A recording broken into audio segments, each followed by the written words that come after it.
What's up, Dream Warriors? Welcome back to another episode of a podcast on Elm Street. I'm Mark. And Brooke.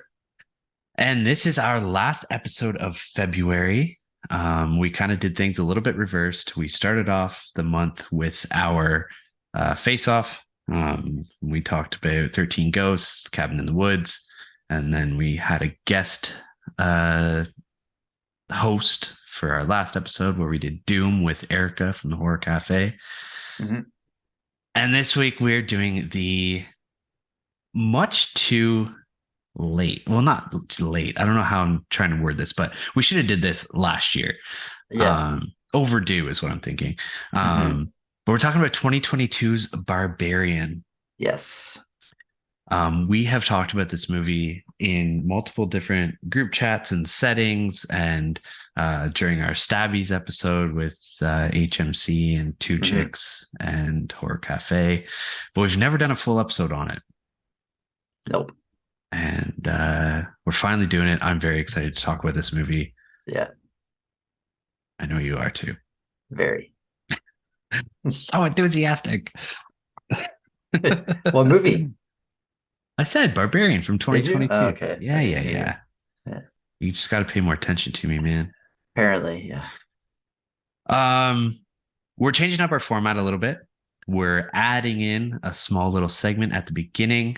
And Brooke, you came up with the title. So do you want to say what it is? Yeah. So it is daftly titled Booze and News. News and booze. It can go back and forth. I really don't care. Whatever we're feeling that day. Yeah. News and booze. News and booze. We very briefly talked about this right before we started recording.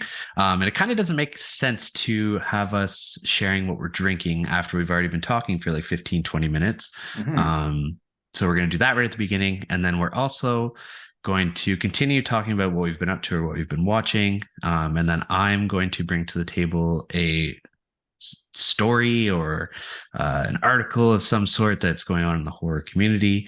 Yeah. And Brooke, you're going to be talking about any new or upcoming 4K physical releases. Yep. So nice little addition. Hopefully it goes well. This is going to be our first time doing it. So if we go off the rails, if we fuck up, be patient. We're virgins. All right. So without further ado, here is News and Booze.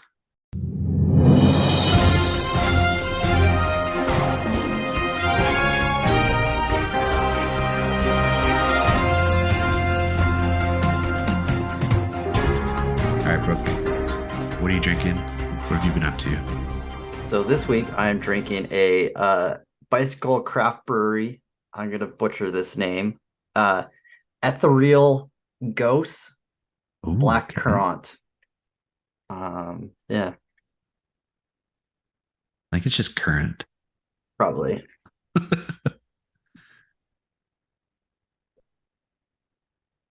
Good. I've had a lot of IPAs this week, so I wanted to change it up and get something not as strong.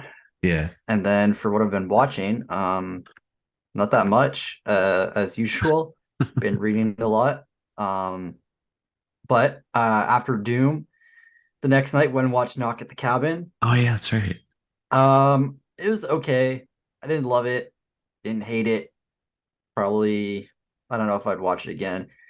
I wish you didn't see the trailer because literally the trailer just tells you exactly what happens in the movie. Like that's the whole plot, and you can kind of figure what's gonna happen. Dave Bautista was great in it. Other actors were okay, but just kind of meh. And then last night watched a movie I've been wanting to watch for a long time. Finally got around to watching Fantastic Mr. Fox. So you liked it? That's meant to be 4.5. Still liked it. Yeah. I loved it, man. I don't know why it took me so long to watch this movie. But the animation style is like amazing. Typical like Wes Anderson style. Has all those typical actors in it, William Dafoe, Bill Murray, Jason Schwartz, and all of those guys that he has in his movies. And I loved it, man. It was great. Nice. And Sweet. yeah, that's pretty much it. I've never watched it either, to be honest. It's on Disney Plus. Yeah, I think I did see it on there actually. As for me, I'm drinking a Saunders cider flying canoe hard cider, Nice. and it's Sarah's because I'm out of beer. So I'm thankful for once that she doesn't listen to our episodes because she'd probably kill me for drinking this. Is that like Saunders Farm? Uh, yes, it is actually. That's cool. That's cool too. I mean, yeah, I agree. I didn't know that they made that. Hmm. Hmm.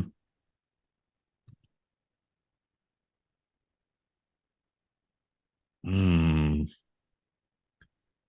You don't like it? No, no.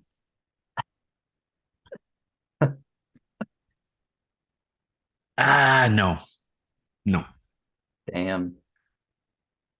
Come Oh, on, it's good. Sarah. You got to pick out better ciders than that. No, I bought it for her. It's my fault. Okay. So I'm glad I'm drinking it, not her.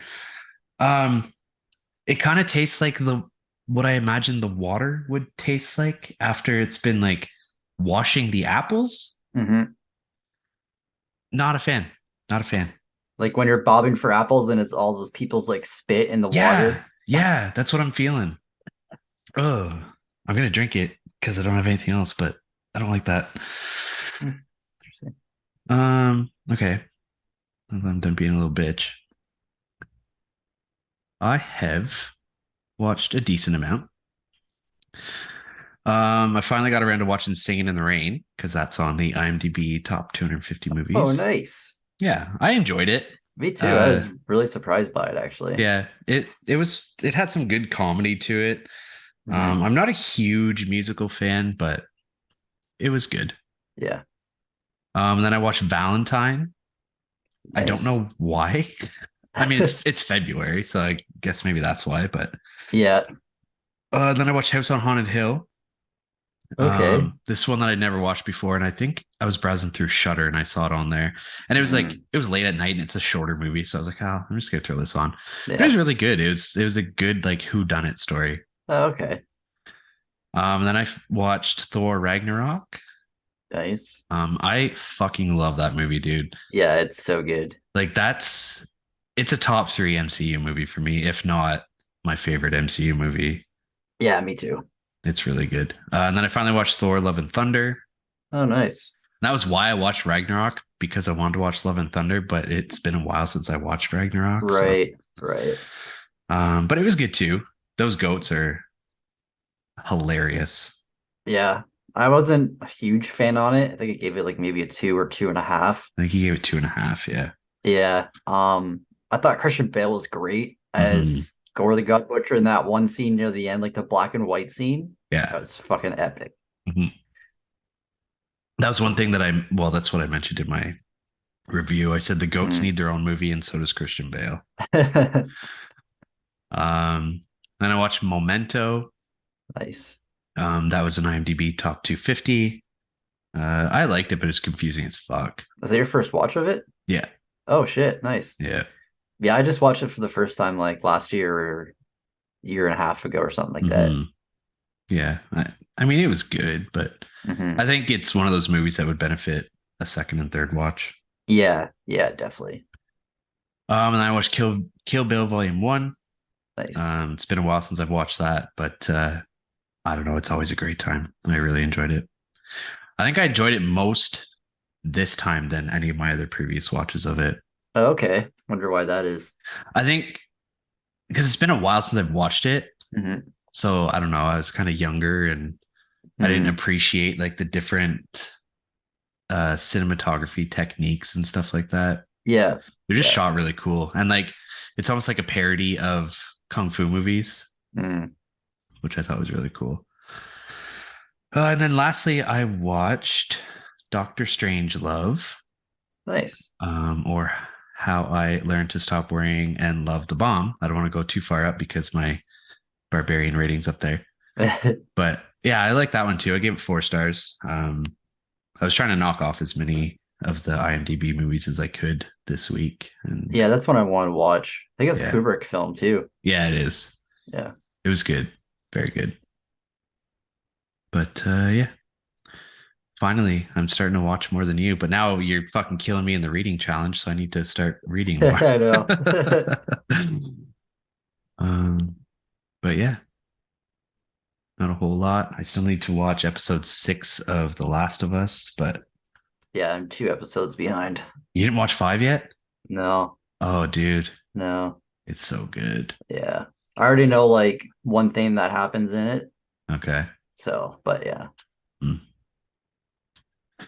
All right. Well, as for our news, Hmm. um, it's already around a lot. I've been seeing it all over fucking Instagram and social media.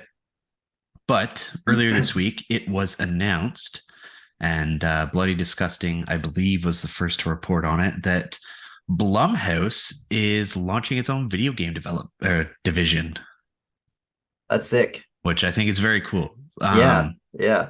They're going to be working with more like indie game developers, and they're going Hmm. to they want to make video games that have a budget of $10 million or less. Um, and I think it's going to be a very interesting venture Yeah. because, like, love them or hate them, Blumhouse is a fucking horror juggernaut. Yeah. Like, Yeah. they have their hands in some of the biggest fucking horror franchises out there, like Yeah. Insidious, the new Halloween trilogy, Yeah. uh, like Hush, Happy Death Day, like Get Yeah. Out. They Yeah. have their hands in everything. Yeah. Even if they're not like creating it or directing it, like they Mm-hmm. still produce a lot of stuff. Mm-hmm. So yeah, they announced who the president and CFO is going to be. It's Hmm. going to be Zach Wood's going to be the president, and he has worked with. He did Sound Shapes and Ho Ho Come, which are indie games on console and PC. And then he worked on Prey, Moon Crash, and Redfall, which was created by Bethesda, which is pretty cool. So That's sick. yeah, I think it's going to be a good venture. I'm excited. Yeah. And Yeah, they're for also sure. teaming up with James Wan to create something. I can't remember what, like another production company or something like that. So they Yeah, have I a think lot. they're teaming together. Yeah. Yeah, they have a lot Yeah. going on. Yeah, which makes sense. Yeah. Yeah. Yeah. But yeah, that's my news. Nice, very nice. So yeah, this week for 4K releases, there isn't that much, but there's one horror release, and then I actually pre-ordered a release and it came in. Oh So, wow. and that is the Criterion Collection Dazed and Oh, Confused 4K. that's so sick. So I'm very happy to have this in my collection. It was pretty pricey, but it comes with it's like poster, I think. Okay. Then it comes with so there's like the inside, Yeah.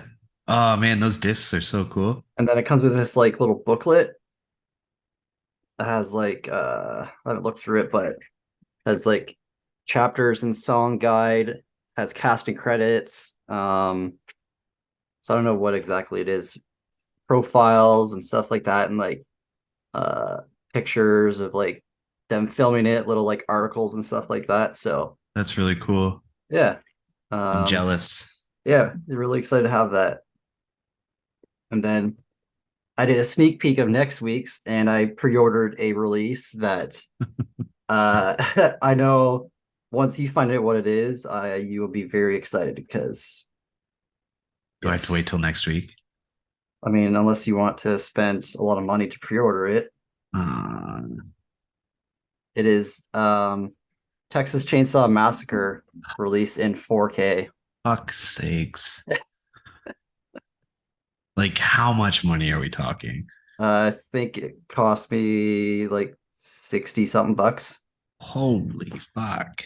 Yeah, Ah, but that's tempting. that's a steelbook too. Hmm. But anyway, the other release this week was Scream Factory released the Slumber Party and Massacre 1 and 2 on 4K. Oh, that's cool. Yeah. So I think that'd be a cool one to have. Yeah, I think it's running probably 40 bucks for that. So I mean, it's two movies. depends. Two movies, yeah. So if you're into that, and I know it's like a fairly, I've only seen the first one, but it's a Hmm. pretty big cult movie Yeah, in the horror genre, horror community. So if you are interested in that, then check it out. yeah. So there's only two this week. Well, two worth mentioning. Yeah. Okay. Yeah. Fuck, I'm Next jealous week of that. is next week is loaded though. Oh yeah. There's a lot of good ones. Yeah. Hmm. Yeah. I'm so tempted. So tempted.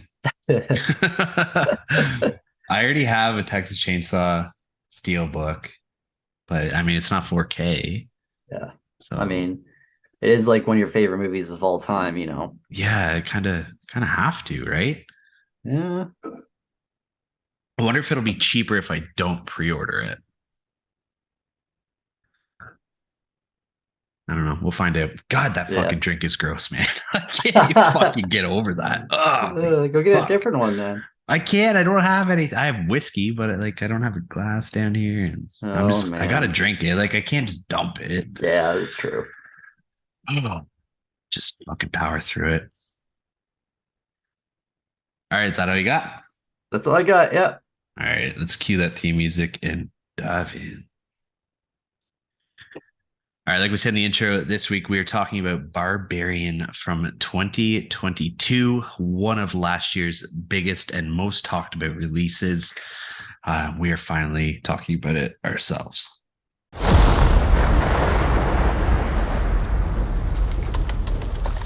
Oh, you've got to be kidding me. Starting off with the synopsis, it's weird.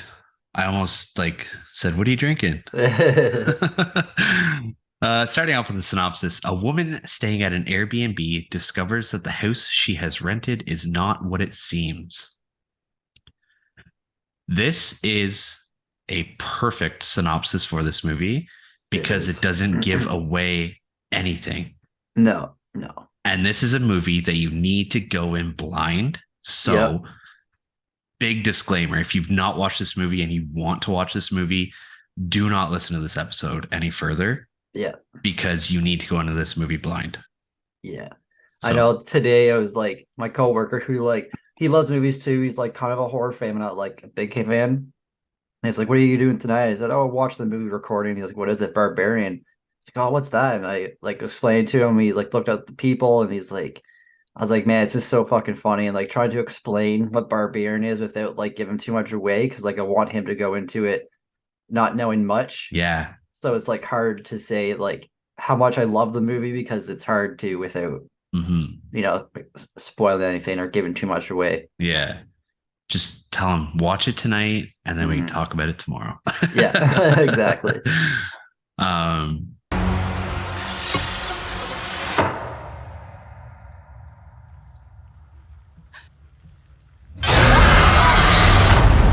but yeah, this movie kind of fucking came out of nowhere, right? It Like did. it, Yeah. it was talked about a little bit after the first trailer, but nobody, like even the trailer was good for not Hmm. really explaining what was going on. Yeah. And I'm grateful for that because yeah, like if you know what you're going into, it ruins this movie, in my opinion. Yeah. Um, I was looking at the trivia today because I wanted to know like where did they come up with this name? Like why is it called Barbarian?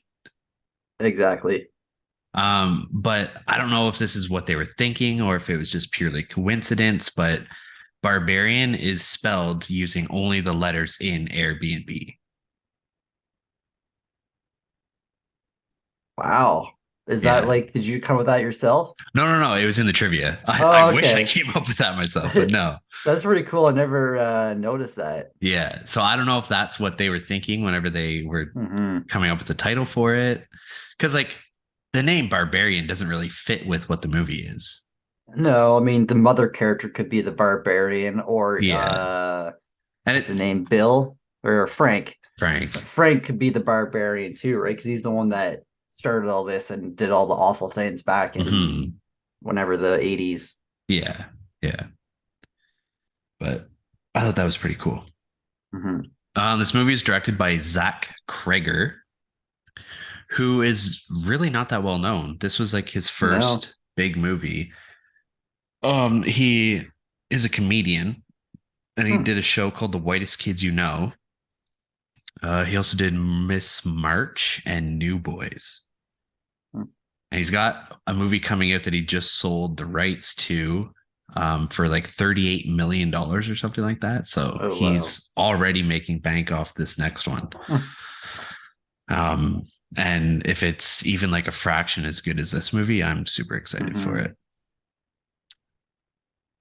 Moving on to the cast, we have Georgina Campbell, who plays Tess. She was in one episode of Black Mirror, King Arthur, and All My Friends Hate Me. Hmm. So again, not a big name actress.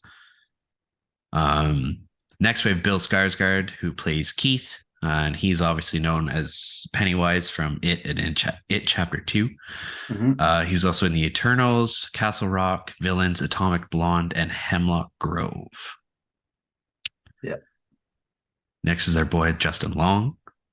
We love him on this podcast. We sure do. We've done many of his movies. Yeah. He plays AJ. He's in Jeepers Creepers, Accepted, Galaxy Quest, Live Free or Die Hard, F is for Family, and Tusk. And lastly, I have Matthew Patrick Davis, who Yeah. plays the mother. Yeah. And he's not a big name actor. He's in like a bunch of like TV shows and like shorts, but like one episode here and there. Like Mm. he doesn't have any like leading roles or anything like that I noticed, anyways. Yeah, no. But and then I have 4 honorable mentions. 4. 4. Holy. 2 of them really surprised me. So we have Richard Brake, who plays Frank, who we've talked about very briefly already. But yeah, just your stereotypical Richard Brake type character. I don't want to say he's typecasted, but I mean he's perfect for these types of roles, as we talked about during our Doom episode. Next, I have Kate Bosworth, who plays Melissa. I'm not sure who Melissa is. Was she the one that with Justin Long? Yeah. That he had the accusations against him? Okay. So yeah, she plays her. I think it's just a voice role though, like an answering machine or something like that. Sarah Paxton does the narrating in the nursing video. She plays the assistant, which they really did her up to not be recognizable. And she also played Megan, who was I'm guessing like Justin Long's agent or something, like one of his agents. Yeah. And again, that's just a voice role. And lastly, Zach Cregger plays Everett, who is Justin Long's friend that he meets in a bar. You know, I was thinking that this watch, I was like, because he doesn't like show his face, but it's like kind of you see his face, and I was like, I bet you that's like Zach Cregger that's playing him. Yeah. Yeah. So yeah, 4 honorable mentions. I don't know if you had anybody else or not, but no, the one guy that plays the one cop looked familiar, but I couldn't find him on the cast list, so it must have been nobody. All right. Let's talk about this movie. Let's talk about it. Yeah, so I literally like knew nothing about this movie going into it. Didn't watch any trailer. Didn't really know anything except that Bill Skarsgård was in it. Went with my dad, stepmom, my sister, or my brother and Bettina, and like we loved it, man. We had such a good time with it. The theater experience was great. And like this is probably gonna be a movie that like I've watched probably honestly 2 or 3 times a year. Honestly, like easily one of my favorite movies I've seen in a long time. Just so original, and like that's what I love, because nowadays, like I don't know, it just doesn't seem like anyone does anything original these days. And yeah. What about you? were your first like impressions going into this movie and stuff like that? Oh, dude, man, it was like it's such a fucking ride, and I've watched it 3 times now, and like I just watched Mhm. it. When did we do our Stabbies episode? Like in January. Yeah, So yeah. I just watched it. My second watch was in January, and now again at the end of February, I just rewatched it again. Yeah, me And too. like I seriously debated putting it on again tonight whenever I got home from Hmm. work, just Hmm. because like this is a movie that like every time I've watched it, I've liked it more and more and Yeah, more. yeah. And I can't picture myself ever disliking this movie or getting tired of this movie because like Hmm. you said, like this is such a fucking original concept. Yeah. And like horror movies have been in production for like 100 years, literally now at this point, since like Hmm. 1920 was like one of the first horror movies. Yeah, So to find a movie that's this original yeah, is damn near impossible anymore. yeah, yeah. And I don't know, man. Like, and for Cregger to come out of the woodworks, like nobody knew who this Hmm. guy was. Yeah, Certainly nobody in the horror community knew who this yeah, guy was. And then he yeah, comes out with just this fucking slap in the face, fucking balls to the wall movie that yeah. everybody loves. And yeah, like every time I've watched this, my letterbox rating has gone up. Hmm.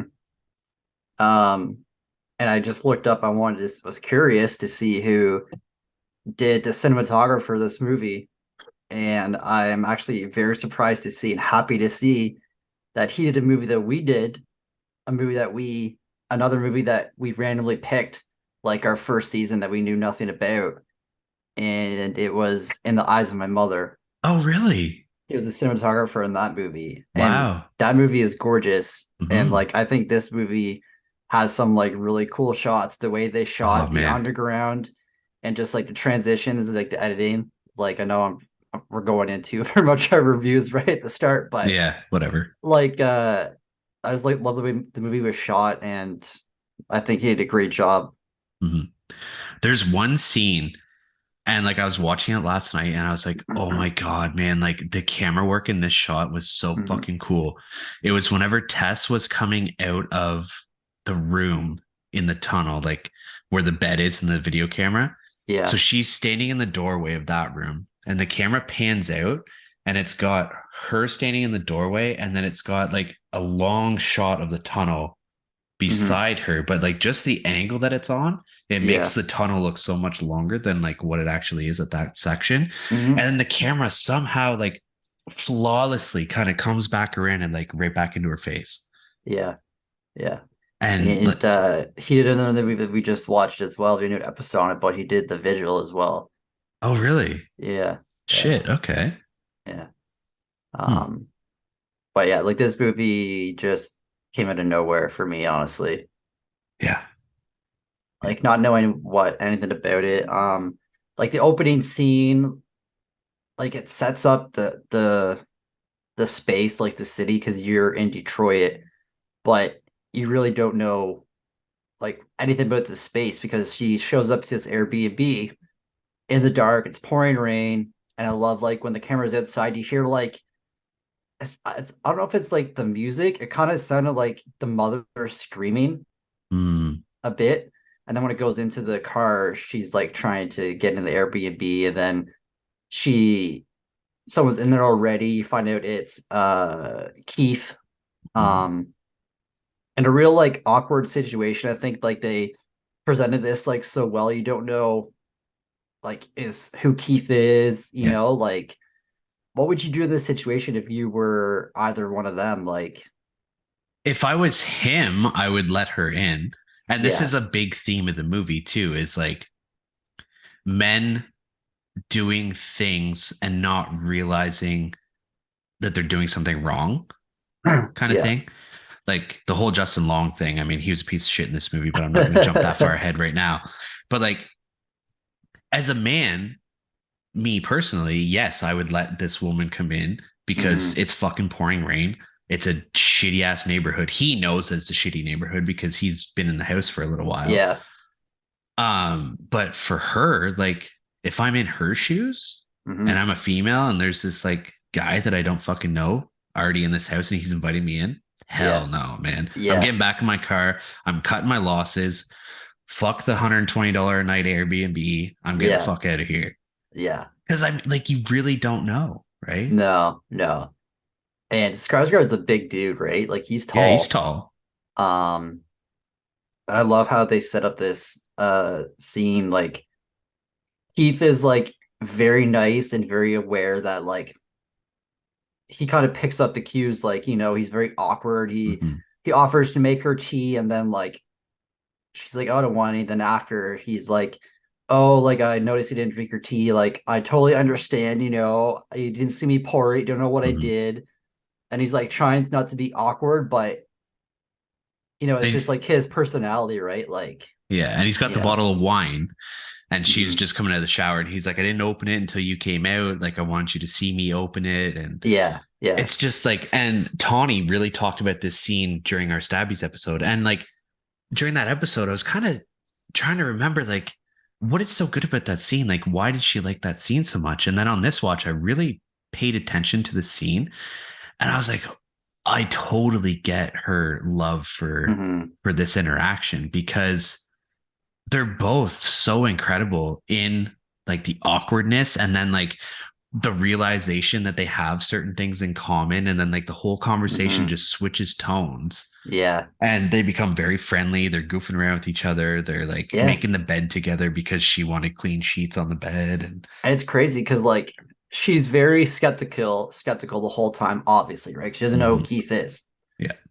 And then as soon as she finds out that he works for this, I think it's like a movie company or something like that. Mhm. Um, like he works for this company, and just that one little tidbit like makes her totally trust him. Mhm. But it's like, who cares if we have one thing in common? It doesn't make me any better than I was Yeah. 5 minutes ago, right? And then she totally opens up, starts having Mhm. wine. They have like a great night together. They forget about the laundry, and then like they have like this kind of weird, like, I don't know, awkward flirtatious thing going. Like they both kind of wanted to kiss, but then like I think just Keith is like just awkward and like, Yeah. okay, I'm gonna go to bed now. And then like there's that scene in the middle of the night where you hear like this weird noise, and then Tess wakes up to her bedroom door open, and then Keith's out on the couch, and you can hear him like talking in his sleep. Yeah. And then she goes out and wakes him up, and like we see a side of him that we hadn't seen yet. Uh, And she wakes him up, and he's like, what the fuck are you doing? Like, what are you thinking? And I was like, on my first watch, I was like, okay, here we go. Like, yeah. this is where the Yeah. guy's going to turn fucking psycho. Mhm. But he doesn't. It was No. just like a typical response to being woken up in the middle of the fucking night by a Yeah. stranger, essentially. Yeah. And then behind her, you see like the door to the basement like close. Yeah. So it's like the mother, I think it's somehow got into her room. Well, because we know that she comes out at night. Yeah. But it's like, why did she not do anything when she came up to Yeah. both of them, right? Hmm. Uh, but then like she wakes up, he's like not pissed off, but he's like just got woken up from a nightmare. Hmm. And she's like, oh, I'm sorry, I'm sorry. And she's like, did you go to my room? And he's just like, no, I didn't do that. And then like is pissed at her because like she said that, but then Hmm. like she goes to bed, and then next morning like he leaves a note for her and like says, good luck with your interview, and then like, oh, PS, had a really good time last night. Hmm. So they have like a really good friendship that like started off weird, but Yeah. they really took advantage of their whole situation. Hmm. Yeah. Um yeah, anything else from that opening scene that you want to mention that Uh, no, not really. I think we covered everything. yeah. I want to mention something like during the interview scene, Uh-huh. but Yeah. because like she has this interview with she's like a movie producer, like a documentarian or something like that. Yeah. And she's going to start working for her. Hmm. And then at the end of the interview, the woman says to her, like, well, like, where are you staying? And Tess is like, oh, I have an Airbnb in Brightmoor. Hmm. And the woman's like, "You're joking, right?" And she's like, "Well, no, like I know it's kind of a rough area and blah blah blah." And she's like, "No, like you should not be there. Like Yeah, that's yeah, a very dangerous area." And like in the morning, we see this hmm fucking Brightmoor yeah, in yeah, daylight, yeah, and it's like, whoa, yeah. like It's like all the houses around it are like broken down, like yeah, disgusting, and this like kind of like nice house that's still like together. intact, yeah, Yeah, yeah. yeah. So I liked that interaction because it really kind of gives you that sense of danger hmm that that's in this Brightmoor place. hmm And then whenever Tess gets back to the house, and like that scene kind of sets up this next scene Yeah. because Tess gets back to the house and a fucking homeless guy starts chasing her down the fucking sidewalk. Dude, that guy said and did the wrong things. Yeah. Oh, Like he's 100%. chasing after her. He's like, "Hey, girl, hey, get back here." Yeah. He's like, "Don't you go in that house." Get away It's from that like, house. what do you expect? And then she goes in, and then he's like, "You get out of that house now. You get out of that house." And it's Yeah. like, dude, like you could have said something entirely different to get scaring the fuck out of the girl.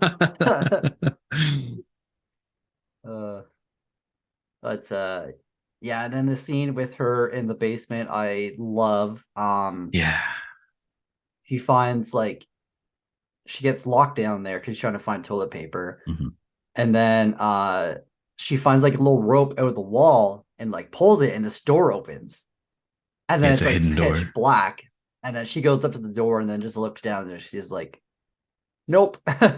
Yeah. Goes back up the stairs, sits there for a bit, and then she kind of like sees a mirror and the light. And I love this scene whenever she like drags the mirror and then like puts it at the right angle to shine light down the hallway so Mhm. she can see. Yeah, it's really cool. Really smart. So she sees a doorknob at the end. So she walks down there, opens the door, and there's this small room with a bed, camera, and a bucket. A dirty ass bed. And a dirty ass bucket Yeah. with a bloody handprint on the wall. Mhm. And she gets the fuck out of there. And then Yeah. finally, Keith comes home and they get up there and she gets upstairs. She's freaking out. She's like, "I gotta go. We gotta go. Like, I'm packing and leaving." And Keith is like, "What the fuck you talking about?" She's like, "There's a bed and a bucket downstairs." And he's like, "Okay, it's a basement. There's things down there." She's like, Mhm. "No, there's a room with a camera, a bucket, and a bed." And he's like, "Okay, well, hold on. I haven't seen this bed or bucket. Like, I want to go look." Mhm. So he goes down there, and then you know what happens. He doesn't come back up, and she goes down there, and man, the whole scene of her like finding this extra passage was just like So creepy. insane. So creepy. Yeah. But this was like, I don't know, man. Like I fucking hate this term, but like the toxic masculinity scene for Keith, where she's trying to explain to him, like, we need to get the fuck out of this house, and Mm, he's basically just not listening to her.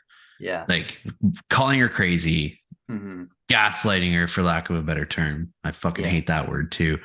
But not listening to her, not believing her until he sees it himself. Yeah. Yeah. And realistically, they both could have got out of there alive if he would have Yeah. just fucking listened to her. Yeah. But would you believe her if she said that there was a secret door with another room in it with all that? In all honesty, the way that she was acting, and I mean, yeah, in a town like that, or like a hmm fucking on a street like that, I probably would believe her, but my dumb ass would be like, "Oh, I gotta go down and see that." Like, fuck, that's cool. Yeah. Yeah. And yeah, I probably would go down, but I would believe her. I wouldn't be going down because I didn't believe her. I'd be going down because I'd be like, "Well, fuck, that's hmm wild. Like, let's go down and look at it." Yeah. Yeah. Yeah. Yeah. So she has to go down there because he doesn't come back up. I This, kind of. I'll go ahead. I was gonna say, like her acting in this scene too, when she like starts going down the stairs and Yeah. like the way her voice cracks when she's calling hmm his name and like she's starting to cry when he's not answering. I was like, God Yeah. damn, man, this girl is so Yeah. good. Yeah. And I think it's safe to assume. I think that he got snagged by the mother and dragged down there. Yeah. Well, he says someone bit him. Yeah, yeah. So she's down there with her flashlight, goes down this huge crawl space with all these like mine shafts down there, and then she sees like some cages with like dog bowls in it. It's like dirty, disgusting. So basically Frank, we haven't met yet, but he basically started off kidnapping girls, bringing them here to down to the dungeon, whatever, raping them, having kids, keeping them, and then just doing the process over and over again. I'm having sex with his own kids, which is fucked once they're old enough, I assume. I would hope so. But So how many girls do you think he had stored down there? He had a couple cages. Yeah. I would say like 3, 4, maybe. Like, did he just keep them down there until they died, or like, do you think he killed them eventually? I think he probably killed them. Mm-hmm. I could see him killing them like once they got to an age where they couldn't have kids anymore, maybe. Or maybe he just had one kid with them and then that was it. And do you think Mother or he got too frail and like old to even try and kill Mother? Well, I think, I mean, look at her. He's probably not going to want to have sex with her. No. You know, like she's so like Or do you badly think Mother deformed is like it like brings him stuff because there's that bell? That's true. Yeah. She's taking care of him. Maybe. Yeah. I mean, like that's his last daughter. So I mean, maybe he just didn't want to kill her because she's his last. Yeah. So she's down there, finds a room. It's all lit up, has like blankets all over the floor and a TV with a mother breastfeeding training video, which is weird. And then all of a sudden Keith comes out of nowhere and he's like freaking out. He's like, we gotta go. And she's like, okay, I'll go this way, like back where she came. He's like, no, like there's someone else down here, like something bit me. She's like, what? And then all of a sudden you hear her like, this fucking giant ass naked lady comes running up. Titties just a swinging. Titties flying everywhere. Grabs Keith, smashes his head on the fucking cave, and then it cuts to black. And before we jump to the transition, what did you think of that the first time you watched it? First time I watched it, I was fucking so taken aback and flabbergasted because I was thinking like, okay, this whole movie is just going to center around these two characters and it's fucking Bill Skarsgård and he's going to die within like the first half an hour. Like, how does this make sense? Like, how is this movie going to continue on? And like, there ain't no coming back from what she did to him. Like, he's not going to be a fucking surprise alive character at the end of the movie. She fucking smashed his face to a pulp up against that stone wall. There was nothing left of it. No. What about you? Like, what did you think of it? It blew my mind. Did not expect the giant naked girl with her titties flying everywhere. Yeah, I forgot to mention that. Yeah, it came out of nowhere, and it was just so violent and abrupt. And then like you're just like, fuck, okay. And the screen cuts black, and you're like, okay, what else are I gonna do with it? And it cuts to immediate sunny fucking scene with Justin Long driving a car in California, sitting in a sauna. I was like, Ricky Tiki Tavi. What the fuck? Like, oh, what is this? I love this. I love that transition they did. Yeah. So he's driving, and then he gets a phone call, and you find out that he's a TV actor, producer. And he just on the pilot, and basically there's like accusations of him with another female actress, and she's saying that he basically raped her. And at first you're like, for me, like with all of like the Me Too movement, like I don't know how to say this without getting canceled, but I'm sure there was a lot of actual stuff that happened, but I do feel like a lot of people didn't get an opportunity to defend themselves. Mm. Like I know there was a lot of stuff that had come out with a couple people and stuff happened, but there was like a few people where just immediately they get canceled and they have no chance to even like try and defend themselves Mhm. or rebuttal it or wait for like an investigation at all. Mhm. Just immediately people's careers and lives are ruined. Yeah. So that I don't agree with. Like, it was a big thing, but for me, like, I was like, okay, just give Justin Long's character AJ, like, I don't know, maybe like he's not a terrible person. Like, it's Justin Long. You can't not love the guy, right? Yeah. And so, like, the whole time, like, okay, maybe maybe it's not like what happens.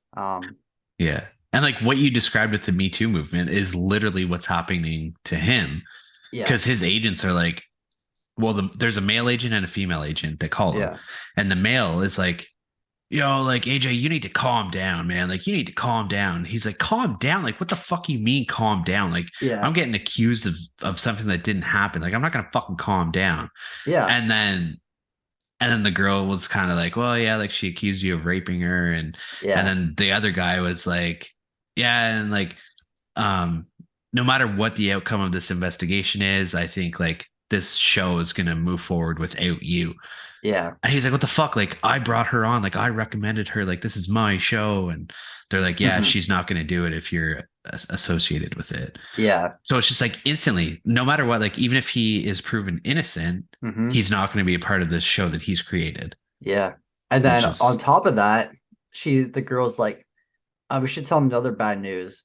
And the other guy's like, no, no, like just calm down. AJ's like, no, what the fuck? Like, what is it? And they're like, oh, like the Associated Press is writing an article on this tomorrow. yeah. It's like literally the next day, it like, yeah, he doesn't get any chance to even try and rebuttal or like Mhm. have an investigation. Just immediately the news articles are like, okay, this guy did this. Yeah.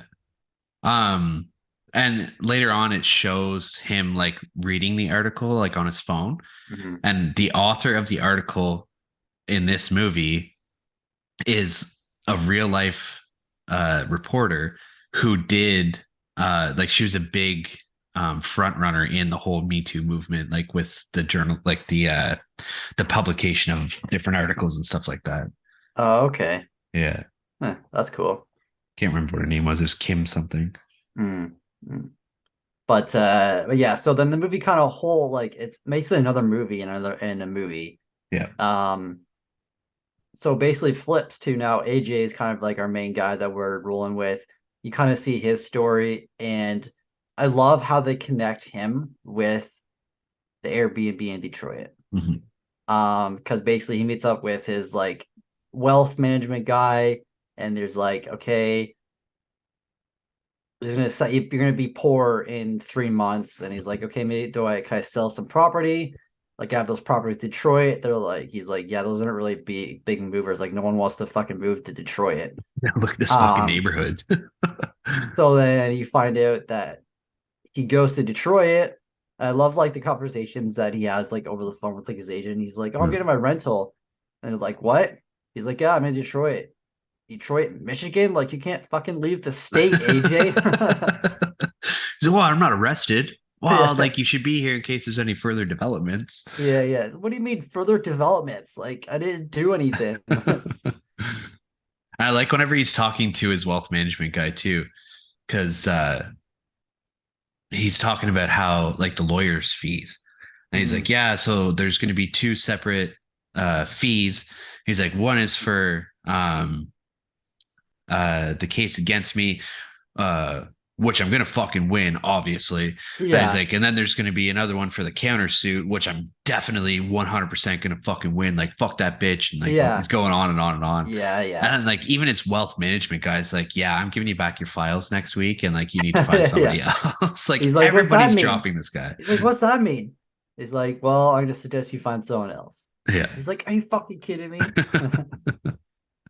Yeah. So he gets to Detroit and he gets to his Airbnb, and it's like 2 weeks later because he gets there and Tessa's car is still there. Mhm. He gets in there, her luggage is there, and calls Bonnie, and she's like, yeah, like the last time I read it was like 2 weeks ago. So you could assume that Tess has been down, locked up for like at least a week and a half. Yeah. Um, and so he's trying to figure out who it is. He sees her like laptop, all that, but key stuff isn't, he doesn't find key stuff, which is weird. Yeah, that's true. And like Key's car wasn't there. So like how, Yeah, I never thought of that. and you would think that Key's like other people he's working with would like try to get a hold of him or something. Yeah. But anyway. Plot hole. Yeah. So he sees like all like their toothbrushes and stuff, and he's like, who the fuck was like squatters living here? And then he goes out to the club with one of his friends who is Zach Cregger, and like his buddy, I think Everett or whatever, is like, Yeah. all right, man, like just I've been your boy forever, you know how it is, like with boys, and like come on, just be upfront with me, man. Like, man,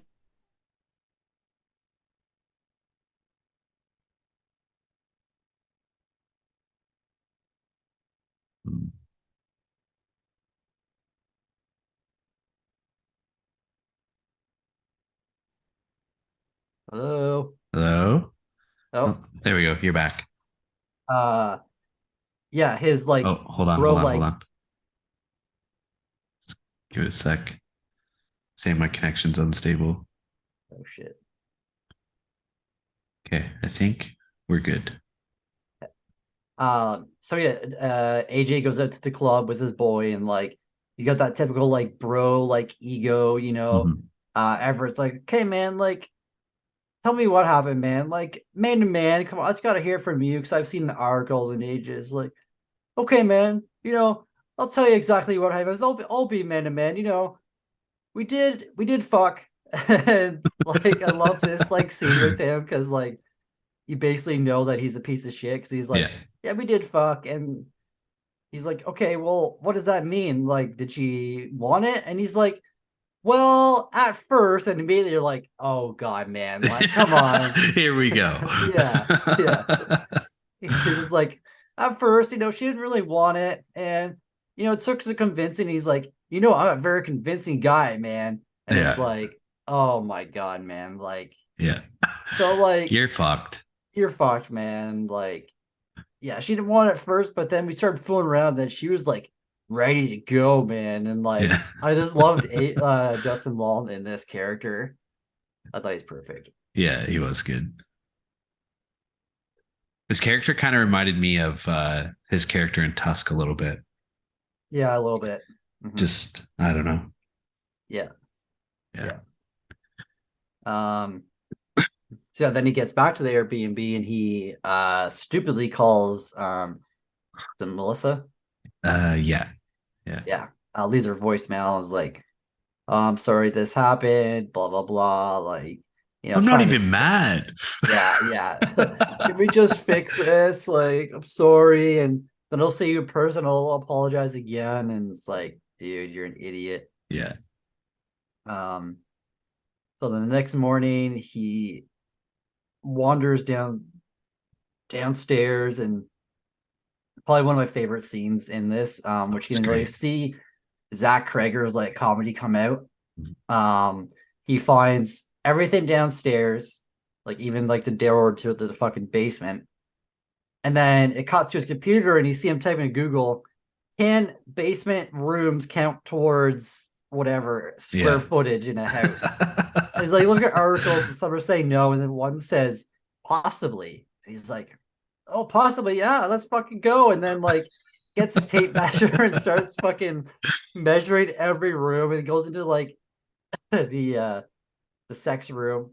Yeah. And like sees the camera on the bed and just starts measuring, moving the bed around, like sits on the bed. Doesn't even give a fuck. Like, and then just keeps going, like goes in the basement, goes down the stairs, pulls a tape measure, sees like the doggy cages, and like, oh, what the fuck? Continues to measure.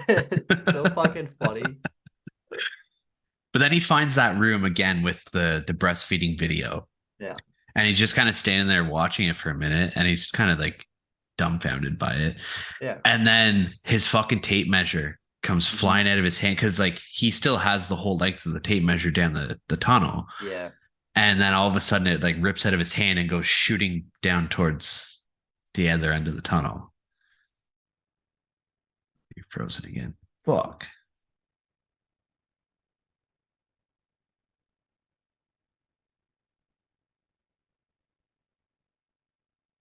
Oh, there we go. There we go. Did I cut out? Like, did you hear A little anything? bit. He said the tape measure came out of his hand and went down the tunnel. Yeah, because he has the tape measure like fully extended down the tunnel, and then it rips out of his hand, and you see it like tumbling down towards the other end. So like something pulled it out of his hand. Yeah. Yeah. And then you don't see anything, but he starts running down the tunnel, right? Like you don't Because he has a flashlight and then he has Yeah. like the knife. Yeah. And then he's like shining down. And then I think he hears something Mm-hmm. and then he starts running and then he turns around and then like has a knife. And his flashlight keeps dying. And then like it's doing that classic like, horror thing, right? Like Yeah. his camera's shining. You see like a little like glimpse of the mother like far away. Oh, that's right. Yeah, And then yeah. like goes dark and then comes back and she's closer and like fucking amazing. Mm-hmm. And he ends up falling into her like pit that she has. Mhm. And then Tess is down there. Yeah. And Tess is like, she's fucking scary looking in this scene too. Well, she's been down there a while just drinking, yeah. I don't know what kind of milk, but Breast milk, maybe. hairy breast milk. Ugh. So yeah, she's like fucking frantic down there. And she's like all dirty and like she's starting to look like she's a little bit crazy. Yeah. And he's like, what the fuck's going on? What the fuck? And she's like, you need to shut up. Like, be quiet. Cause like if you get upset, she gets upset. And like you don't want that. And then next thing you know, the gate closes on top of them. Yeah. And then we have the fucking hairy nipple bottle. Just this giant bottle comes down through the grate. There's like hairs on it. It's fucking gross. Yeah. And she's pointing at AJ, and AJ's like, "What the fuck?" And Tessa's like, "Drink it." Yeah. And he's like, "I'm not fucking drinking that." And Tessa's like, "Drink it." And then he's like, "No." And then she like points the bottle to Tess, and Tess starts drinking it. And AJ's like, "Oh, what the fuck?" And yeah, she gets mad at AJ, lifts the thing, pulls AJ out. Well, she jumps down first. Oh, she jumps down, yeah. Yeah. Pulls him out and brings him to the room, and then we get like one of the best scenes in the movie. Oh man. So yeah, now that the gate's open, Tess climbs out and she has AJ's flashlight, which is kind of like cutting in and out, like you already mentioned. And then she walks past that room and you see the mother actually breastfeeding AJ at this point. Yeah. With her boob. Not with the bottle. No. And like it's fucking nasty. Yeah. I guess there was one scene they cut out of this. I think it was like an extension of this scene, I think. Oh, really? Yeah. But this scene was fucking hilarious, man. He's like screaming, like, no, no, and like this giant tit. It's like, oh man. And the prosthetics are very good in this movie because like until I looked up the list, like the cast list, like I thought this was a woman. Like the boobs look real. Yeah. I mean, like they're down to her belly button, but I mean they looked real. Obviously the face had prosthetics on it, but like I actually thought this was a woman. Yeah. But nope, it's a man. Yep. So yeah, Tess is running out of there and she trips over the measuring tape, and you know how measuring tapes are, they're loud as fuck. It's like opening a bag of chips. Yeah, so then mother hears it, Tessa is running, and then gets outside and the homeless person pulls her and saves her, and you see like the mother like reach out. Fucking love that shot. Yeah, it's good. Yeah. Because she reaches out and it's daylight, and you see her reach her body out with her arms, and then like realizes that it's daylight and kind of like backs back into the shadows of the basement. I'm just like, it looks so fucking cool. Yeah. And the homeless guy saves her, and he's like, get the fuck out of there. And Tess is like, we go back in. There's someone else down there. And she's like, don't go down there. Like, I know it's down there. And like, she's not even the worst thing that's down there. So obviously he knew who Frank was. Mhm. And Frank was also all obviously like a way worse person than the mother was. Yeah. I mean, yeah. She's Mhm. just a product of him, right? Like, it's not her Yeah. fault. Yeah. And then I think this is the scene where we get the little backstory on Frank, I think. Well, Tess goes back down. Well, the Or cops come first. does the cops come before we see Frank? No, it's after Frank, Is I that okay? think. So then, yeah, it probably is when it cuts to Yeah. Frank then. So yeah, you get a little bit of backstory on Frank. I think I forgot how long ago it was. Probably. It was in the 80s because when he gets in his car, they're talking about the Reagan administration and he was the Okay, president during the 80s. so it's probably 30 years ago then. 40. I think it was early 80s. Okay, I guess so. I'm fucking We're 33. 20. Yeah, it makes sense. We're Yeah. 2023 Yeah. now. Okay, so 40 years ago, you get a little bit of backstory. I don't know if it's Frank's like first kidnap. Basically see him. That's true, actually. I don't know if it would be his Yeah, because first. you see him at like a supermarket getting like bed sheets and like baby stuff. Mm-hmm. So like I don't know, like we talked about in our stabbies. Really want to know like why Frank is doing this. Mm-hmm. Like, because it's obvious that he wants to make a baby, so maybe he like just isn't good looking enough to get a wife or like a female to have a kid. I don't know. Or maybe he's just fucked up. Well, he is fucked up, but yeah.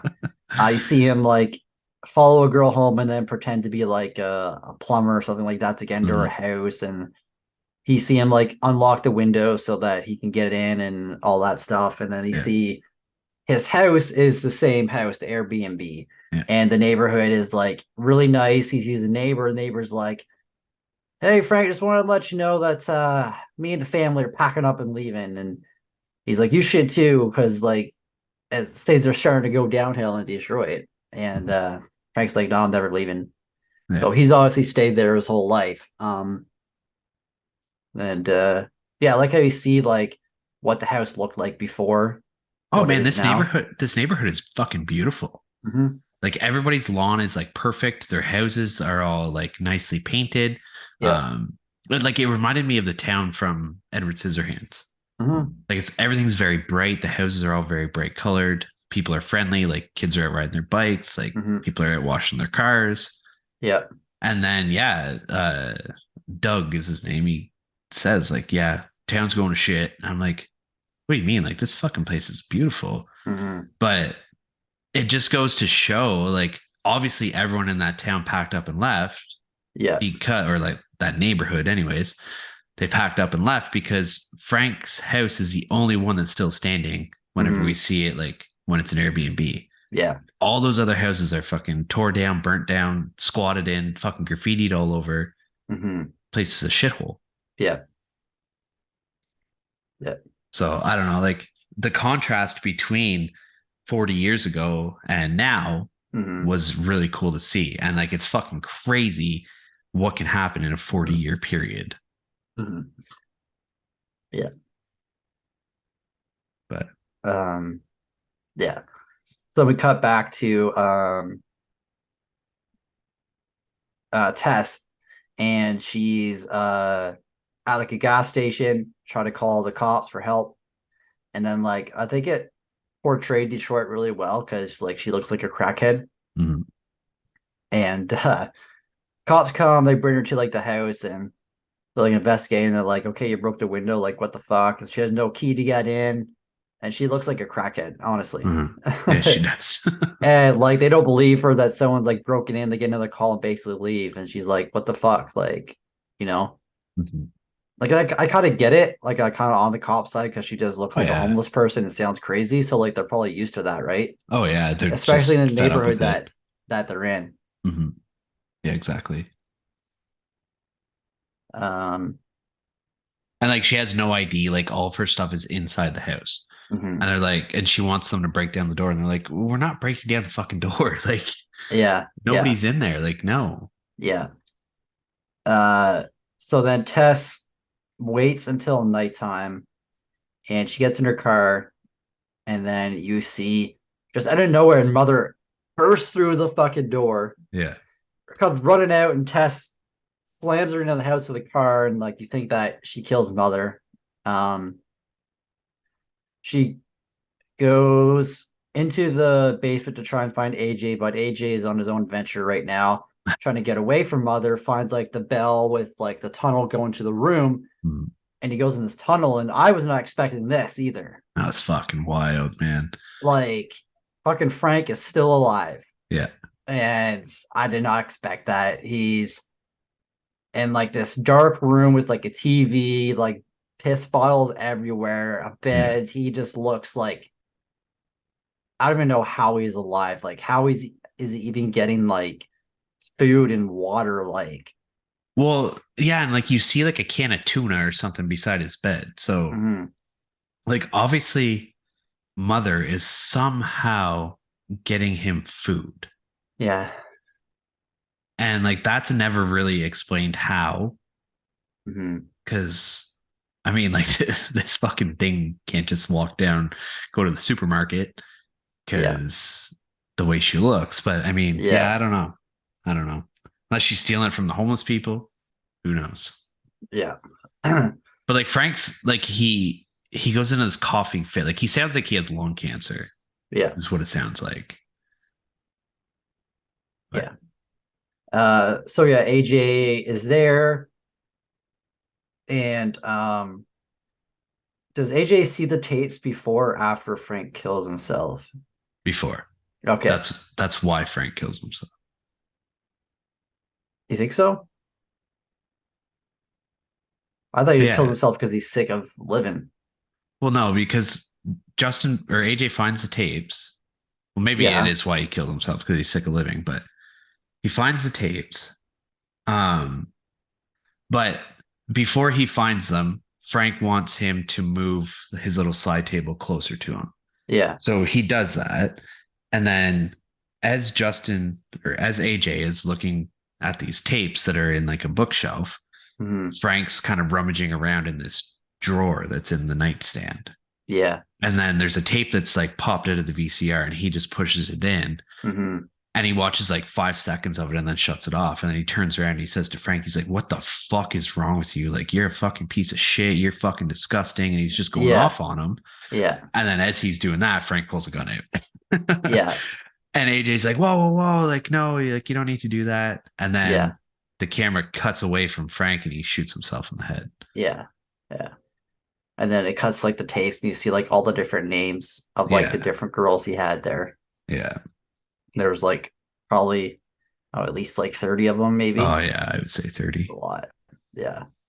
Um, so yeah, AJ gets out of the house, I think. Oh no, Tess goes down in the basement. AJ takes the gun from Frank, Mhm. and then stupid fucking AJ. Well, actually, both of them. Like, they Yeah. should have at least like said like Tess should have like announced that it was her. Mhm. Instead, they're both fucking walking in the dark, can't see anything, don't say a word, and of course, like as soon as Tess starts to say something, AJ shoots her. Mhm. And it's like, you idiot, but also like, I don't know, feel like they could have handled this situation better. Yeah, they're both kind of idiots. Yeah. So he shoots Tess, and I'm like, fuck. And so she's not dead, she's alive. He takes her out of the house. They get outside, and Mother is gone from the car. And Tess is freaking out. She's like, oh shit, where the fuck's Mother? Like, I crushed her. The homeless guy comes and gets them. No, And he doesn't come and get them. well, they walk down to his Yeah, place. yeah. And he brings them into like this like church.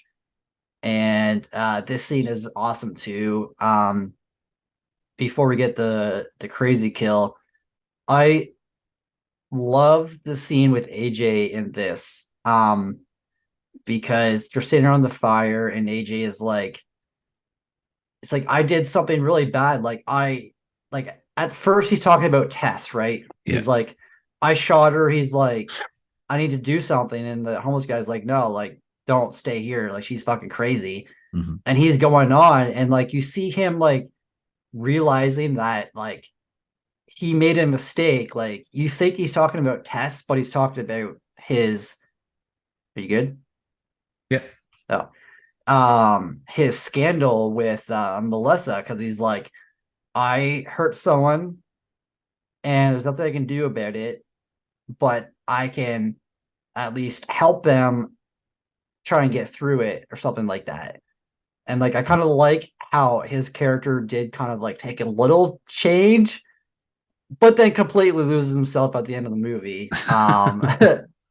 What'd you think of like that scene, like with AJ? Like, did you believe him at all that he did kind of feel bad and like Yeah, like realize that he's kind of a shitty person? He even says that, right? mhm, He's like, I think I'm a bad person. yeah. Or and then he says, or maybe I'm a good person who just did a really shitty thing. Yeah. So he's the type of person that he's like super narcissistic, right? Like he has shining moments where he realizes like, fuck, I need to do something good here, but then like quickly turns it around. And Mhm. like even in just that line, like, I think I'm a bad person. Or maybe I'm Yeah. just a good person who did a shitty thing. Like, Mhm. no, dude, you're a fucking piece of shit. Like, even Yeah. just like your interactions with all these people that you've talked to after what happened, like the way that you're describing the situation, it's like everything is everyone else's fault. And like Mhm. we see different instances of this. Like whenever he's talking to the wealth management guy, he's calling her a fucking bitch and I'm going to win this and blah, blah, blah. Mhm. And then he talks to like the property manager who like, or the Airbnb person or whatever, who manages his house. Mhm. And he's like, well, like, where's the cleaning lady? And she's like, well, cleaning lady doesn't come until there's new tenants. No new tenants, no cleaning lady. He's Yeah. like, that's so fucking idiotic and blah, blah, blah. So like, he needs to be right about everything. Mhm. He's that kind of person. Yeah. Um, so I mean, yeah, maybe he did come to that realization, but then in the scenes that come afterwards, he Mhm. reverts back to his regular self. Yeah. Yeah. So Yeah. it's like he wants people to feel sorry for him, but then just Mhm. pulls his regular bullshit. Yeah. Yeah. And then they're like going on like, we need to get the hell out of here. Like, and the homeless guy's like, no, we just stay here. They're like, well, how has she not come for you? And Mhm. he's like, I've been here for 15 years. Like, I know Frank is. And then it's like 15 years, she's never come in here once. As soon as he says that, just like boom, comes out flying through the wall, grabs him, rips his arm off, starts beating him with it. Fucking amazing. Oh Yeah, it's man. nuts. So AJ runs off, leaves Tess behind. She can barely walk because she's shot. He's like, I can't climb up here. It's barbed wire. Then like crawls up this water tower. Yeah. And he's like booking it. And Tess is like behind him. And she's like, wait for me. Like, hold up. And he's like, hurry the fuck up. That's what I mean. Like he's a fucking piece of shit, man. Yeah. And so you get up there and he's like, oh my God, there's nowhere to go. She's gonna get us. And then Tess is like, you're gone.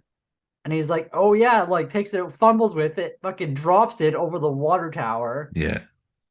And then they're standing there, and then like this scene like was so fucking crazy. Like, did Mhm. not see it coming.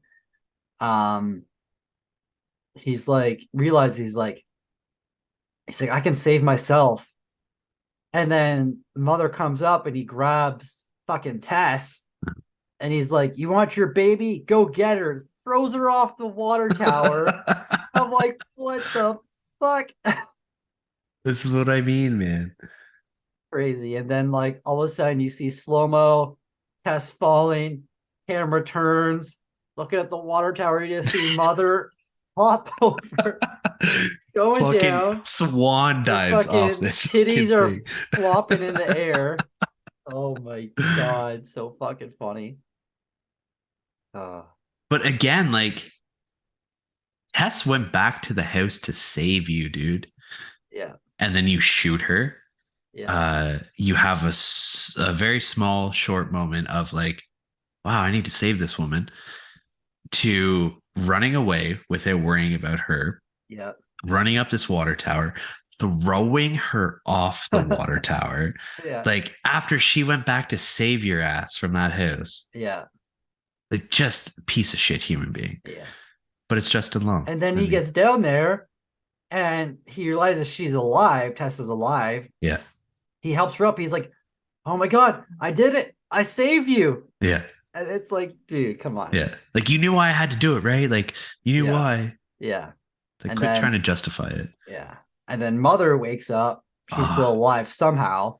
Like he grabs him by the throat and then like pushes his eyeballs in. They explode and then rips his head in two. Yeah. It's fucking awesome. So sick. Wild ass Yeah. kill. And then she shoots Mother, and then you assume that Mother is dead, and the credits roll, and Tess walks away. Yeah. Yeah. Just give me 1 sec here. But like she doesn't just shoot Mother. Like this end scene, I don't know if it did it for you, but it really did it for me on this watch. Like I felt so bad for the mother Yeah. because she was brought into this world by inbreed, like years and years of inbreeding and just like constant inbreeding. I don't know what else to say. So she is the product of fucking generational inbreeding. And she's not all there in the head. She's not all there physically. Like she has like massive deformations. Yeah. And then she views Tess as a baby because all she's watched is this nursing video for like her entire life. Like it's just on a fucking loop. Yeah. So Tess is her baby. Mm-hmm. And she's in that scene, she's holding Tess. Like she jumped off this fucking water tower to save her baby from dying. Yeah. And she's holding Tess and she's like caressing her face and she can't really talk. So like we were making fun of it before we started recording, but she's like, ba, ba, ba, ba, ba, like trying to say baby. And then she finally says, baby. Yeah. And then Tess fucking poof, blasts her. And like, you can't blame Tess. I mean, like, obviously that's what needs to be done. But like, I felt really bad for this woman. This I know. abomination. Yeah. Yeah. Am I crazy? No, you're not. No. Yeah. It's like she's just doing whatever she can to protect her baby. And that ultimately was killing people. But yeah. Before we wrap up, like, how do you feel them doing anything else in this universe? Like, for me, as much as I would like a prequel or even like a sequel to it, I don't know. I think just leave it as it is. Like, I don't know. It's tough, man. It is tough. I would love to see a prequel. Like, I want to see more of. No, but I can search by title. Shut up. I would love to see more of Frank's story. Yeah. Because I don't know. Like, I mean, it would be, the problem with it would be like, it's almost like a fucking Henry Portrait of a Serial Killer type story, right? Where he's like, pretending to be like a fucking plumber or like a maintenance guy or something like that. Yeah. So, I mean, it'd be similar to that, but I don't know. I just feel like he's a character that I would like to see a movie based on. Yeah. But at the same time, I agree with you. Like, just leave this movie alone because it's fucking incredible the way that it is. Yeah. Yeah. Because you could make a sequel out of it. Like, Mother probably isn't dead, to be honest, because she's a fucking superhuman. Yeah. And nobody even cares that AJ owns this house, right? Like, it's just an Airbnb, basically. Yeah. So Mother could just go back to the way she is and just keep, I don't know. Yeah. But I think I'd be less on board with that. Yeah. Yeah. Because like I like the idea of Mother being dead. Right. Cool. Anything else before I wrap this up? I don't think so. We've talked about this for a long time already. Yeah, we have. All right. Well, that's the way the breast milk splatters. Ooh, that's gross. Just for fucking clarification, breast milk is not gross, but this breast milk is gross. Okay, fair enough. I mean, yeah, I have 4 kids. I'm not one of those people. Will you partake? Yeah, I'm right up in there with them. Uh, All right. I know you love this movie. You know I love this movie, but yeah. let's talk about our thoughts on it. All right. For my quality, I mean, this is a movie I could give a perfect score to. But I'm not. I'll give quality a 10 out of 10. I think this is a well shot movie, well acted. The special effects are great. Everything about this movie, I just love. Yeah. The score is really good too. Yeah, I don't know what else to say about it. Story, I'll give it a 9.5 because there's like a couple of plot holes you could pick up, but honestly, such an original story. The writing, like the screenplay, like everything about it, the way it was edited. It's fucking fantastic movie, man. Mm-hmm. Absolutely. What about you?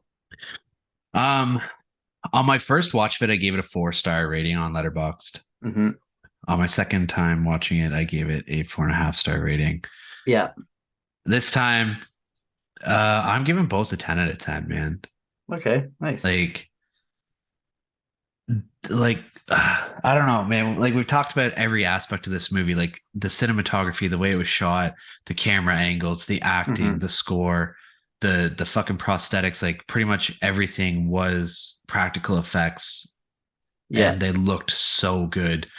I loved the idea that it was 3 movies essentially mashed into one, and they didn't do like anything fancy with like the transitions to go from like one story to the next. Like you mentioned before, like it was just a black screen and boom, here's Justin Long driving down this fucking California road singing Ricky Tikki Tavi. And then again, boom, like it's 40 years in the past and we see Richard Brake's character in this beautiful neighborhood.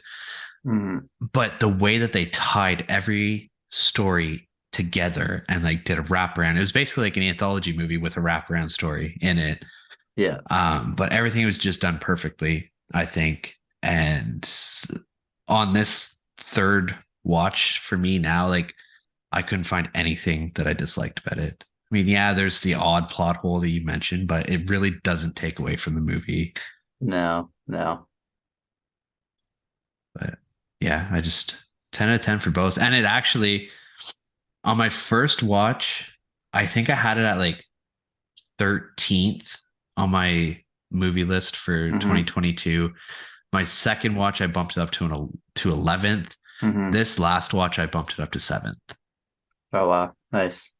Just because like I was looking at my list and I was like, I have problems with every other movie that's in front of this one, and I really don't have any issues with this movie, so I need to move it up. Yeah. That's fair. So yeah, love it. Love this movie. All right, you guys know our scores. Let's head on over to Rotten Tomatoes and see if they agree with us. So this is one of those movies that has a critics consensus and an audience consensus. Okay. So for the critics, it says smart, darkly humorous, and above all scary. Barbarian offers a chilling and consistently unpredictable thrill ride for horror fans. So based on that, what do you think the critics scored it? Both an 89. You're close. Critics give it a 93. Oh, wow. Yeah. That's high. It is high. On 200 reviews and an average score of 7.5 out of 10. The audience consensus The less you know going into Barbarian, the better, but be prepared for an ending that might rub you the wrong way. Which I disagree with. I do too. I also disagree with the score. What is it? 71%. Okay. On only 1,000 ratings, surprisingly, and an average score of 3.7 out of 5 or a 7.4 out of 10. So that lines up pretty well with the critic score, but that whole percentage thing is silly. Yeah. Yeah, Letterboxd is the same. 3.7 out of 5. I gave it a 4.5. You gave it a 5. Two Chicks. I don't know if that's just a consensus of theirs, but they gave it a 4 out of 5. Jess gave it a 4 out of 5. Ben from Extreme Horror Replay gave it a 3. Let's see, there's probably a lot here. Let's see if I can find any of our friends. You gave it a 5. A lot of people watch this movie on my Letterboxd. Yep. Slosh and Katzen gave it a 4 out of 5. Josh gave it a 4.5. Jensen gave it a 3.5. You said Jensen already. Oh, I said Jess before. I thought I heard you say Jensen. Anyways. Nathan from my. Can you hear me now? Yeah. Nathan from I Hope You Suffer gave it a 1 out of 5. What? Yeah. Come on. You know, like, I don't think we've ever talked to them, but like we followed them on Instagram and their podcast page likes pretty much all of our posts. Gotta call them out on this bullshit. Yeah. So that's it. 1 out of 5. Come on. All right, you ready for the scare section? Yes, sir.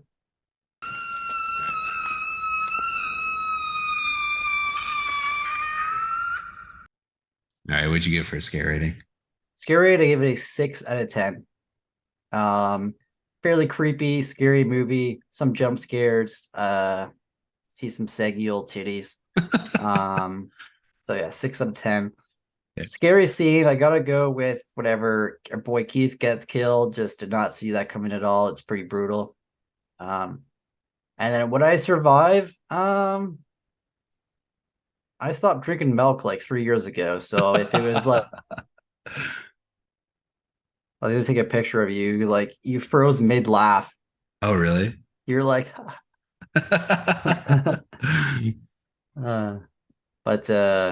yeah, that's my scare section. Would finish your? I didn't hear the end of your. Would you survive? You said you haven't drank milk in 3 years. I haven't drank milk in 3 years. If it was like oat milk or coconut milk, then maybe I'd survive. But if it's breast milk, probably not. Nice. All right, my scare rating, I gave it a 7 out of 10. Oh, nice.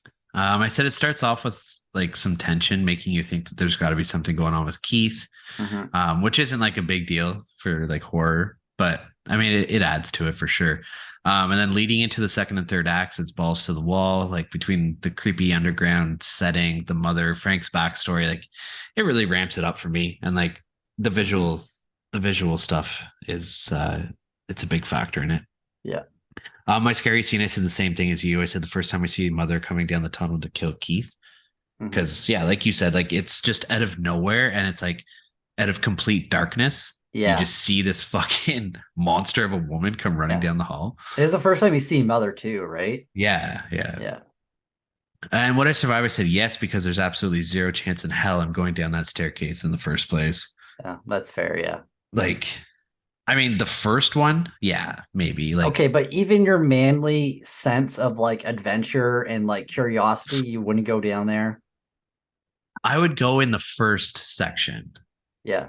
I'm not going, like, when she finds that second fake wall, I don't think I'm going down there, man. Okay, so say you bought a house, right? And then I would sell that fucking house. If you found that secret passageway, you would sell it. Okay. Like if you didn't know what was down there, if you bought the house, you're there for like a month or two, and then like you find this like secret door that goes to this underground mine shaft, like you wouldn't go down there. I wouldn't go down alone, and I would be fucking rigging up some lights. That's for damn sure. I don't know. Like, would you? You think you would? Yeah, it's fucking sick, man. If I was in my house, I'd be like Justin Law, I'd be fucking pulling out the tape measure. It's like that. Where was that in Ukraine? This guy found like this tunnel system under his house like very recently, Mm, and it like linked to a whole bunch of different houses and shit. that's cool. Yeah, it's cool, but I don't know. I would need like a search party with me. Mm. So if I ever find a fucking false wall in my house, I'll call you up and you can lead the way. But yeah, sorry, Sarah. Like our neighbors are gone away for the weekend, and they have a pet tarantula. Okay. Yeah, And you and have to look after it? no. That's not happening. But they have a fireplace that they want running. Mm-hmm. So Sarah went over today to turn it on, Yeah. and now she's freaking out, thinking like, "Oh, maybe it didn't turn on." So she keeps texting me. I'm like, "I'll just fucking go and turn it on, or double check that it's turned on, so you can go to sleep and like stop fucking worrying about it." Yeah. But yeah, And then pet the tarantula. I'm not going anywhere fucking near that thing. Ugh. Arachnophobia. All right. I'm super happy we did this movie. Yeah, me too. I love it. I will most definitely be watching it again before this year ends. Mm-hmm. But yeah, had a lot of fun. Next month is both of our birthdays again. Last year we did March musicals, and That didn't do so well. no, yeah, lesson learned. Yeah. I didn't even really have that good of a time with the month. I mean, we watched some interesting movies Yeah, that we would probably never watch, especially the Trey Neighbor. Parker movie. yeah. I mean, I guess yeah, some of it was fun, but anyways, one themed month that we did have a lot of fun was our franchise month that we did back in October. Mm-hmm. So we're bringing that back. Mm-hmm. We're picking 2 franchises, and we're just gonna do 2 episodes on entire franchises, and we're also going to be recording a Patreon only episode. So if you're listening to this and you're not a patron, maybe you should rethink your decision and go listen to what we have on there already and what's going to be coming out on there in March. Yep. No pressure though. But anyways, my birthday comes first, so that means I get to pick first, right? Sure. My franchise for the month is going to be Wrong Turn. Nice. Have you seen all those movies already? I've seen, I think so. I think there's like 8 of them now. What? There's quite a 8? bit. Maybe not 8. I don't know. The I last guess. one I remember watching, not including the remake, Yeah. was one that would like they were stuck in like some like hotel or something like that. Yeah. Was that? No, there's 6, Yeah. 7, including the remake. Okay. So yeah. The last one I remember is like they were stuck in like some like ski resort hotel or something like that. I don't know if you remember which one that is. I think that was 4. Oh shit. Yeah. Yeah. So I think I've only seen like first 4. Okay. And then the remake. Yeah, because there's Wrong Turn 2, Dead End, Left for Dead, Bloody Beginnings, Bloodlines, Last Resort, and then the remake. Maybe I have seen Last Resort. If that's at a resort. Yeah, I don't know. It's not a snowy one though. Oh, okay. 4 is snowy. Oh, okay, that's that one. But Cool. yeah, it's a fun franchise. So I think we're gonna have a good time with it. Yeah. And I don't know. Do you want to announce yours, or do you want to wait and see just in case you change your mind? No, I'll announce mine. All right. So for mine, I picked Sleepaway Camp. Um, I've only watched the first movie, Mhm, and me the too. first one is an episode I wanted to do for a while just because of that one scene. I don't know how many there is, probably at least 4, maybe. I think there's only 3. Oh, is there? Yeah, Okay, so a bit of a shorter franchise, but which is fine. that's okay. Uh, so yeah. Yeah. Yeah, I'm very excited. We had so much fun doing it back in October. Mhm. And even after October ended, we were both like, fuck, like we gotta do that more often. Yeah, yeah. So here we are doing it again. Mhm. But yeah, guess we'll wrap it up.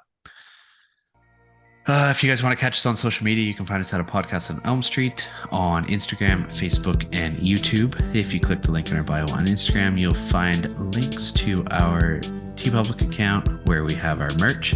There's also links to our Patreon account, which I already mentioned, if you wish to support the podcast that way. And there's also links to each of our individual Letterboxd accounts, our Discord server, and anywhere that you can listen to us. Yes, sir. Thank you for joining us on this wild ride that is Barbarian to wrap up February. Thank you so much, guys. Had a blast. Absolutely. And we will talk to you next week. See you later.